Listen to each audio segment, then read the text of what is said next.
প্রায় এক মাস যাবৎ পানিবন্দী লক্ষ্মীপুরের চরের মানুষ। প্রভাবশালীরা ভরুয়া নদী দখল ও খাল ভরাট করে অবকাঠামো নির্মাণ করে এমন জলাবদ্ধতা হয়েছে বলে অভিযোগ স্থানীয়দের।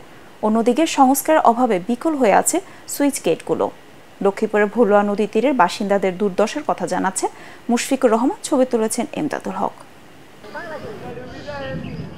স্থানীয় নদী খেকো প্রভাবশালীদের কারণে লক্ষ্মীপুরের কমলনগর রামগতি উপজেলার ভুলুয়া নদী আজ মৃতপ্রায়। দখলবাজদের কারণে হুমকির মুখে হাজারো মানুষের জীবন।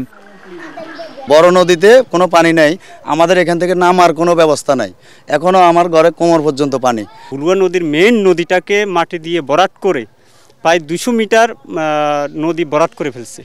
এখন মাত্র 100 মিটার নদী আছে।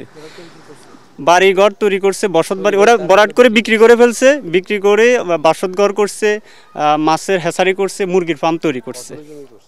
এদিকে আপনার পশ্চিম সাইডে নদীটা ক্লিয়ার, কিন্তু গোড়া দিয়ে যে জায়গা দিয়ে পানিটা যাবে ওই জায়গাটা নদীটা ক্লিয়ার না। সন্তোষজনক হারে লক্ষ্মীপুরের বন্যা পরিস্থিতির উন্নতি হচ্ছে, তবে ভুলুয়ার গতিপথ রোধের কারণে আশানুরূপ পানি কমছে না চরকাদিরা, হাজিরহাট, চর লরেন্স সহ আশেপাশের এলাকার। বাঁধ কেটে পানি বের করার চেষ্টা করা হলেও সেখানেও বাধা হয়ে দাঁড়ায় প্রভাবশালীরা।